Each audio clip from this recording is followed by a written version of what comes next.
সেই ভক্ত আর ভগবানের লীলা কথা, যে ভগবান ভক্তকে কেমন ভালোবাসে আর ভক্ত কেমন ভগবানকে ভালোবাসে, আজকে আমরা সেই বিষয়ে আমরা আলোচনা করব। তাকে আমাদের জানতে হবে মা, ভক্ত কাকে বলে। ভক্ত হওয়া শক্ত কথা, পণ্ডিত রইল বসে, গাছের ফল গাছে রইল, বিন্ত পড়ল খসে। তাহলে ভক্ত কি করে হওয়া যায়? হরি বল বাবা। সেই জন্য একটি শ্লোক আছে, তৃণাদপি শুনিছেন তরুরূপী সহিষ্ণুনা, অমানিনা মান দেনা কীর্তনিয়া সদা হরি। এই শ্লোকটি অনেকেই জানেন এবং ব্যাখ্যাটিও কি হতে পারে সেটাও জানেন, তবু আমি বলছি এখানে, তৃণাদপি শুনিছেন তরুরূপী সহিষ্ণুনা। তৃণ মানে ঘাস। দেখবেন কত কত মানুষ ঘাসের ওপর দিয়ে হেঁটে চলে যায়, ঘাসের মাথার ওপর পা দিয়ে হেঁটে চলে যায়। আবার দেখবেন কিছুক্ষণ পরে সেই ঘাস আবার মাথা তুলে দাঁড়িয়েছে। সেরকম হতে হবে। তরুরূপে সহিষ্ণুনা অর্থাৎ বৃক্ষের থেকেও আরো সহ্যকারী হতে হবে। অমানিনা মান দেনা কীর্তনিয়া সদা হরি। এই যে অমানিনা মান দেনা, তাহলে ভক্তমণ্ডলী যার মান আছে যে তাকে তো মান দেবেই, যার মান নেই যে তাকেও মান দেবে। তাহলে সবাইকে মান দিতে বলছে, যার আছে তাকে তো দেবেই, আর যার নেই বলছে তাকেও দেবে। আপনারা বলবেন এটুকু তো আমাদের জানা কথাই হয়ে গেল, কিন্তু এর ছোট্ট একটি কথা আছে। তাহলে সকলকেই মান দেবে, যার আছে তাকেও দেবে, যার নেই তাকেও দেবে, তবে একজনকে মান দেবে না।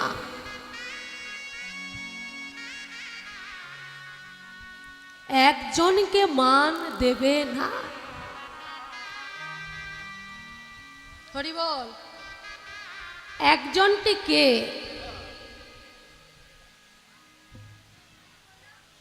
একজনটি কে?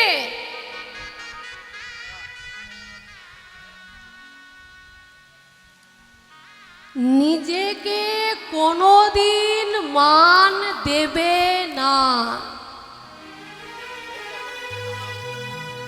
তো নিজেকে, যারা নিজেকে মান দেবে তবে কোনোদিন মান দেবে না, নিজেকে কোনোদিন মান দেবে না। আর নিজেকে মান দিলেই অহংকার হবে। নিতাই গৌর হরিব। আর অহংকার হলেই পতন হবে। তা সেরকম একজন ভক্ত ছিল যে ভগবানকে বেশি ভালোবাসতো। হরি বল। সে কখনো কোনোদিন নিজেকে মান দিত না। সেই হচ্ছে আসল ভক্ত। সেই ভক্তের কোনো মান নাই। হরি বল। ভগবানের কাছে সেই ভক্তের কোনো মান নাই। তা সেই ভক্তটি কে বাবা? কে সেই ভক্ত? আজকে সেই ভক্তের কথা আপনাদের কাছে আমি বলি। হরি বল। তাহলে এটা কথা আমাদের মাথায় রাখতে হবে। তো ভগবানের কাছে সেই ভক্তের মান আছে, কোনো ভক্তের মান নাই। তবে একজনের কাছে তবে একজনের মান আছে। হরি বল। তাহলে সেই ভক্তটিকে আজকে আমরা সেই ভক্তের কথা আমরা আলোচনা করে নিই। একটু মায়েরা মন দিয়ে শুনুন। দেখুন, সেই ভক্ত এমন ভক্ত, ভগবানকে তো সবাই ভালোবাসে বাবা। সত্যভামা সবসময় ভগবানের কাছেই থাকে। তা সত্যভামার মনে অহংকার হলো। কি অহংকার? যে প্রভু বেশি আমাকেই ভালোবাসে। সত্যভামা ভগবানের ভক্ত। তা সত্যভামা ভাবে যে আমি যা বলি প্রভু আমার জন্য তাই করে। একবার প্রভুকে বলেছিলাম যে প্রভু তুমি আমাকে ওই পারিজাতের ফুলটি আমাকে এনে দাও। তো ভগবান সত্যভামার জন্য সেই পারিজাতের ফুলটি এনে দিয়েছিল। তখন ফুলটা যখন এনে দিল তখন সত্যভামার মনে অহংকার হলো যে প্রভু আমাকে বেশি ভালোবাসে। কারণ আমি যা চাই প্রভুর কাছে আমি তাই পাই, তাহলে আমাকে বেশি ভালোবাসে, তাহলে আমি প্রভুর শ্রেষ্ঠ ভক্ত। তিনজনের অহংকার, তার মধ্যে সত্যভামার কথা বললাম, আর দুজনটিকে, আর একজন হচ্ছে গরুর পাখি। গরুর পাখির অহংকার হলো যে আমি ভগবানের শ্রেষ্ঠ ভক্ত, প্রভু যেখানেই যায় প্রভু আমার পিঠে চড়েই যায়, তাই না? তাহলে আমি প্রভুর শ্রেষ্ঠ ভক্ত। এখন এই হলো তার মনে অহংকার। আরেকজনের মনে অহংকার হলো, সে হলো সুদর্শন চক্র। সে বলে আমি তো প্রভুর সবসময় হাতের মধ্যে থাকি। যখন প্রভু যুদ্ধ করে, কোনো অস্ত্রে যখন কোনো কাজ হয় না, তখন প্রভু আমাকেই ব্যবহার করে। এই সুদর্শন চক্র আমাকেই ব্যবহার করে। এখন তিনজনের মনে অহংকার হলো। তাহলে এবার বলুন যে ভগবানের শ্রেষ্ঠ ভক্তটি এবার কে? এটাই হচ্ছে আজকে পরীক্ষা। সত্যভামা না গরুর পাখি না সুদর্শন চক্র? মায়েরা, এটাই কিন্তু জানার আজকে আমাদের বিষয়। তা দুজনের মনে অহংকার হলো যে প্রভু আমাকে বেশি ভালোবাসে। গরুর পাখি ভাবে আমাকে বেশি ভালোবাসে, আমি শ্রেষ্ঠ ভক্ত। সুদর্শন চক্র ভাবে আমি প্রভুর শ্রেষ্ঠ ভক্ত, আমাকে বেশি ভালোবাসে, তাই না?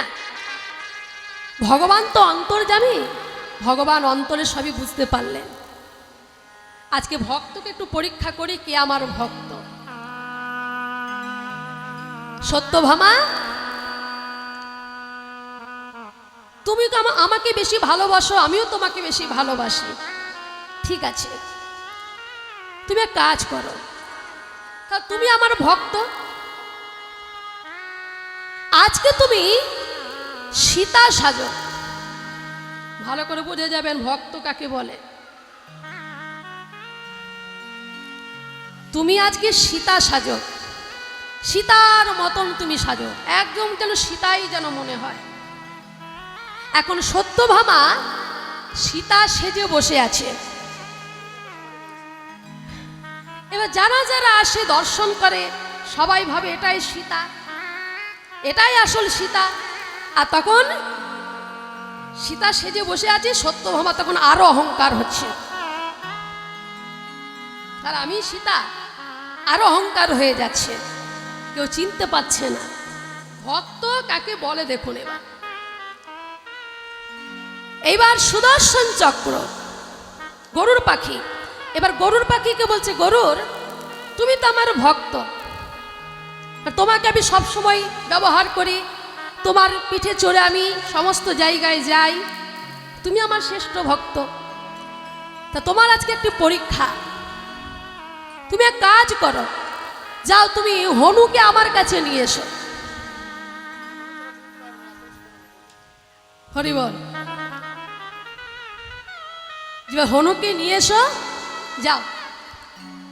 গরুর চিন্তা করছে আমি আবার পারবো না, আমি তো তাড়াতাড়ি উড়ে যেতে পারি, অল্প সময় কাজ করতে পারি, যাবো আর আসবো, নিয়ে আসাটা আবার কোনো ব্যাপার হলো নাকি?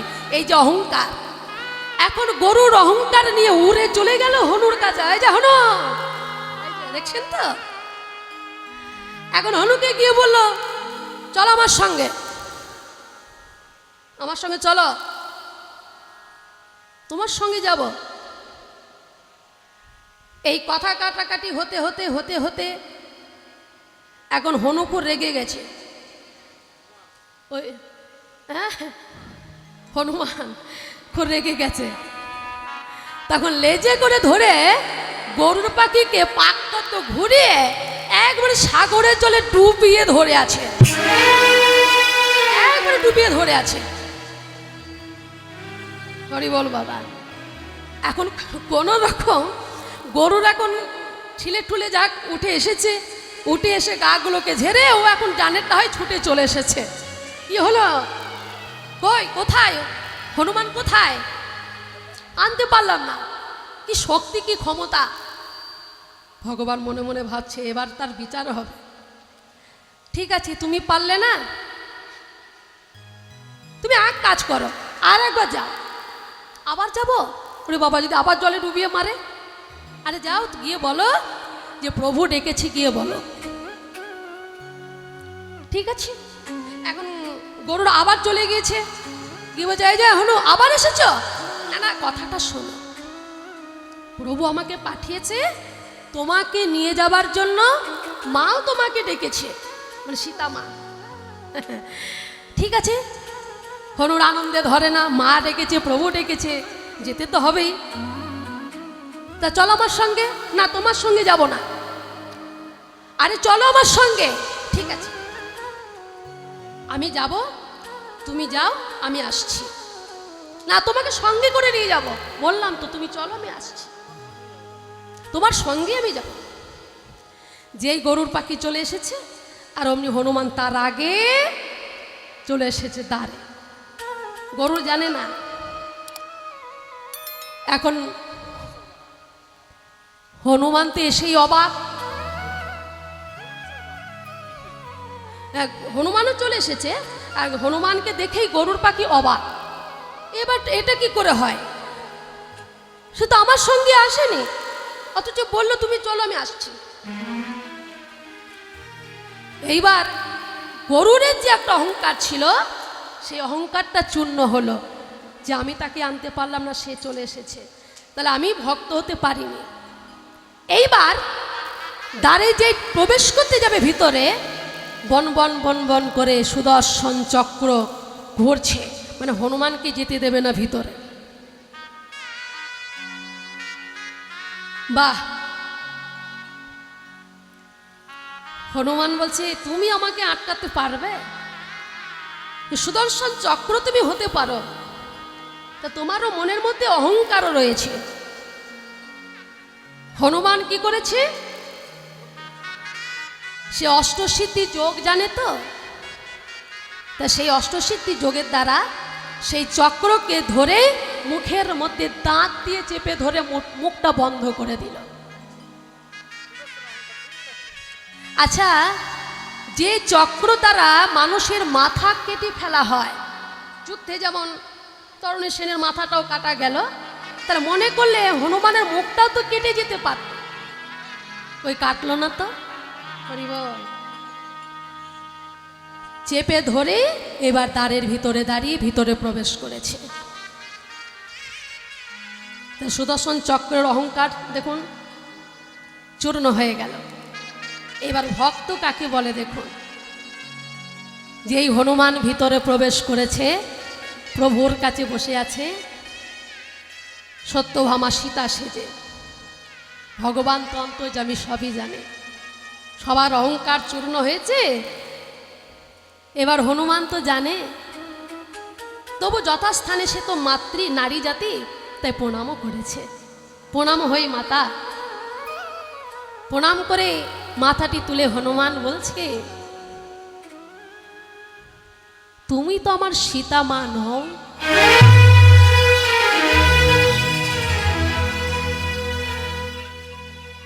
তো আমার সীতা মা নও, তুমি তো আমার সীতা মায়ের মতন সেজেছ, তার মানে তুমি নকল সীতা। তুমি নকল সীতা সেজে তুমি আমার মায়ের জায়গাটা দখল করেছ।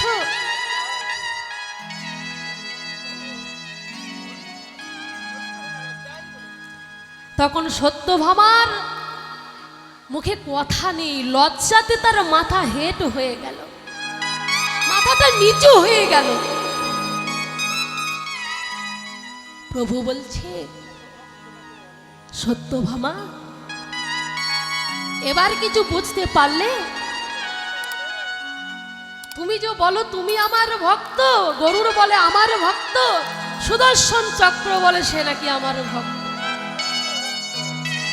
তাহলে কি আমার ভক্ত? সেই জানিয়ে দিল সীতাকে দিয়ে।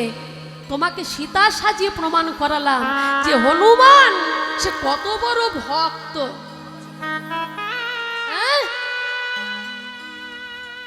যে রাম সীতাকে হনুমান তার বক্ষের মধ্যে ধারণ করেছিল, সে তো যেমন তেমন ভক্ত নয়।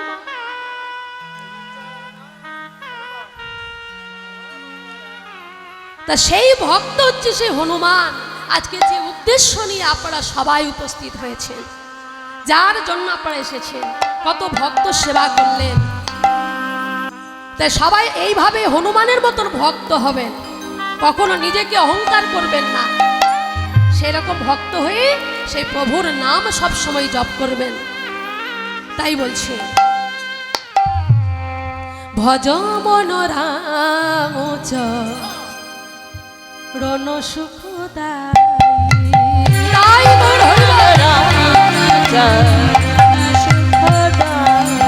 ভজ মন রাম রণ সুখদায়ী,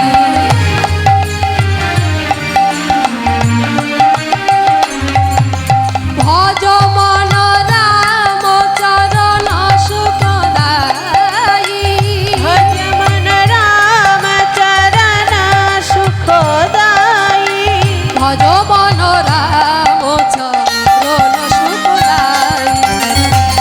হরি হরি বল।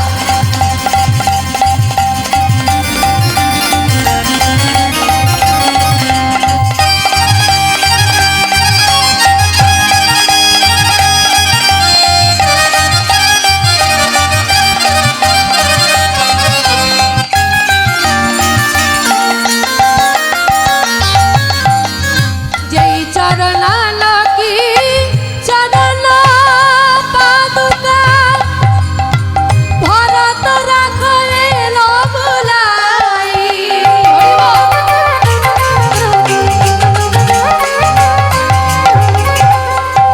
যে হনুমান প্রভুর নাম স্মরণ করে, সেই নাম স্মরণ করে কি করেছিল? পর্বত হাতের মধ্যে তুলে নিয়ে চলে এসেছিল। আবার রামচন্দ্রর চরণ পাদুকা ভরত মাথায় ধারণ করেছিল। তা সেই প্রভুর ভক্ত আমরা সবাই মা, তা এরকম ভক্ত হতে হবে। তাই কি বলছে? যেই চরণ কি চরণ